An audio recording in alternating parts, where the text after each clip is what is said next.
Hey everybody, Tim Rosgany here.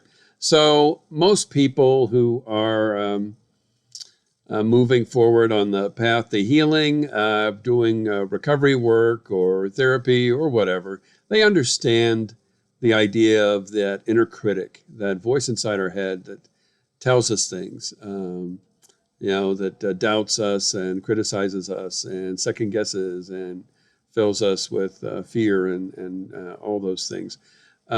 And that is a pesky, annoying voice, to be sure. So what I'm suggesting today is that there's something else that functions on a deeper level that I think can be far more insidious and destructive. So let me tell you what I mean. When we are children, we, depending on how we grew up, we received many messages. And so imagine, if you would, a child growing up today who grew up in a family where they received on a daily basis this kind of steady drumbeat of positive messages about themselves, that they are, you are wonderful. You are loved. You are safe. I see you. And you're not alone. Imagine if that got implanted on a regular basis, that how wonderful that would be. To be a child who grew up in an environment that simply affirmed their intrinsic worth as a human being. You are special, and special in the sense of because you exist, not like you're more special than anyone else, but just that you're worthy because you exist, and you're wonderful because you exist, and you are an amazing creation of this amazing universe we live in. So imagine what that would be like if you can. I don't know about you. Sadly, for myself, I didn't get that. I tried as a parent, I tried to give those kinds of messages to my kids. I hope I did a good job. When I was growing up, I did get some of that from my mother. I got messages about being special and wonderful, and in some ways it was not good because it went too far, and it was an attempt to sort of manipulate and control me. It wasn't a sincere kind of message because my mother was very wounded, and I got a lot of other messages from her, from my dad, my brothers, other sources. And when I look back at it, I think, yeah, most of the messages I got, the balance between positive and unhelpful or negative, whatever, was probably 80-20 in the wrong direction. I got, so I'm grateful that I did get some positive messages. But I also know that some of those messages that I got, the negative ones, they stuck big time. And I think that they start to function on, they function on a deep unconscious level. As opposed to my conscious thoughts, which are, I don't know about you again, but for me, my conscious thoughts are all over the place. And it is like a flock of birds flying around. They're swooping in and out. And so it's kind of funny the way the mind works and the way things come to us. But I think that there is something that there's core messages, and sadly there's some that aren't very healthy, that get in there and function as this sort of silent mantra that is inside us, that is a drumbeat, that is, we're putting it out there, we're telling it to ourselves, but it's a silent voice. We're not even aware of it. And so if you grew up in a family, in a household where, the message was, that deep message was that you're not good enough, you're not loved, you're not safe, You're worthless. You're invisible. Um, you shouldn't be seen. That a child. Imagine a child who gets that kind of messages, and there are too many children, who do get that. That Imagine how deep that goes, and what a profound effect that has. And I think that what happens is those messages get internalized, and they function throughout our lives. That even if, we don't walk around consciously thinking, I'm not worthy, I'm not worthy, I'm not worthy, I'm not good enough, I'm not good enough. But yet I believe that tone is there, that drumbeat, that there's something inside us that mantra is being repeated, um, even if we don't hear it. And I think it has profound impacts. So for me, talking about my own personal experience, yeah, I got those messages. I'm not good enough. Some of those core things. I'm lonely. I'm alone. I'm sad.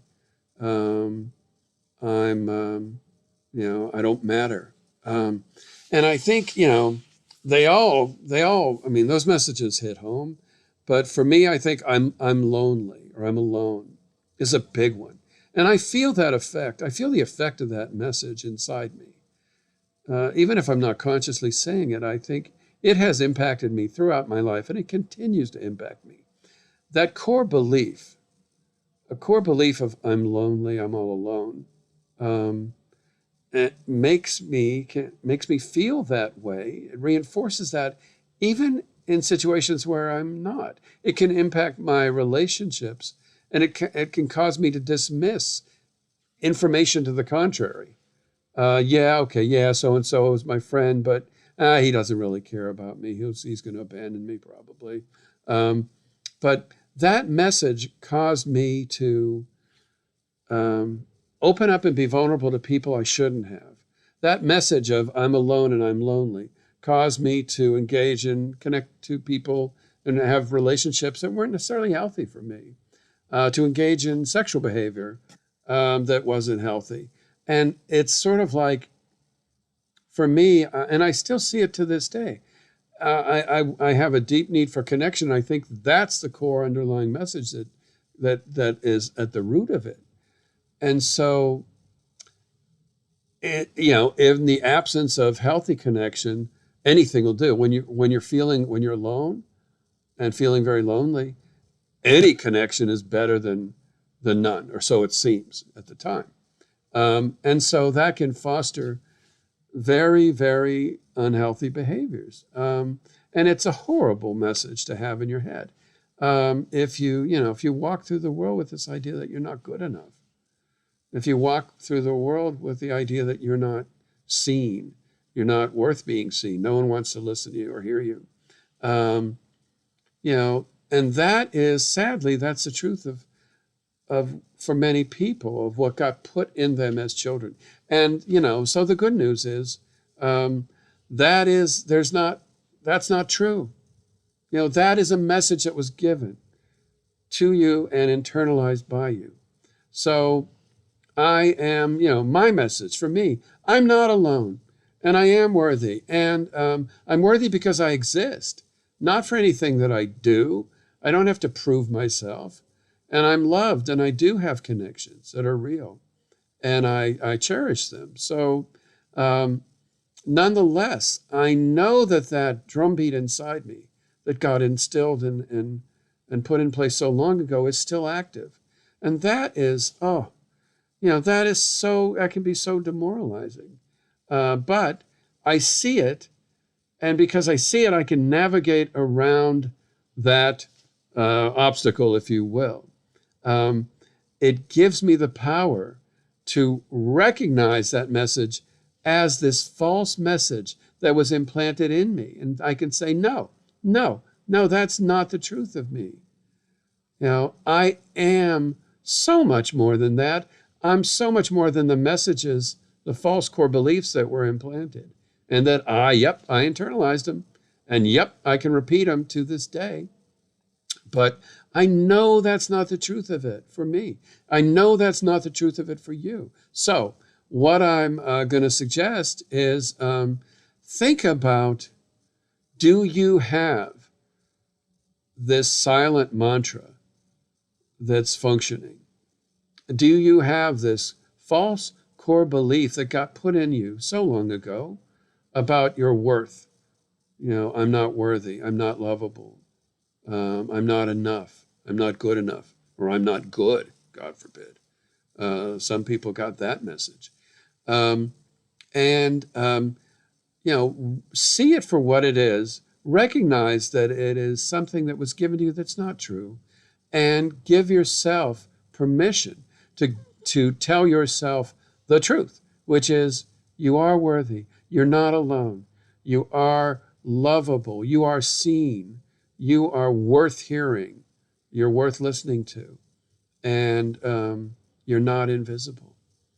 And so with that, you know, I hope, in a way, that resonates for you. I feel sad if that resonates, because that means you got the same kind of messages that I did. So, oh my goodness, but it is what it is. So, but rejoice in the fact that that is not the truth of things.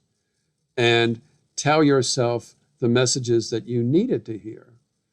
And listen to that from yourself, and listen to that from others, so that if somebody compliments you and tells you something that goes contrary to that inner message in you, don't reject it. Let it in.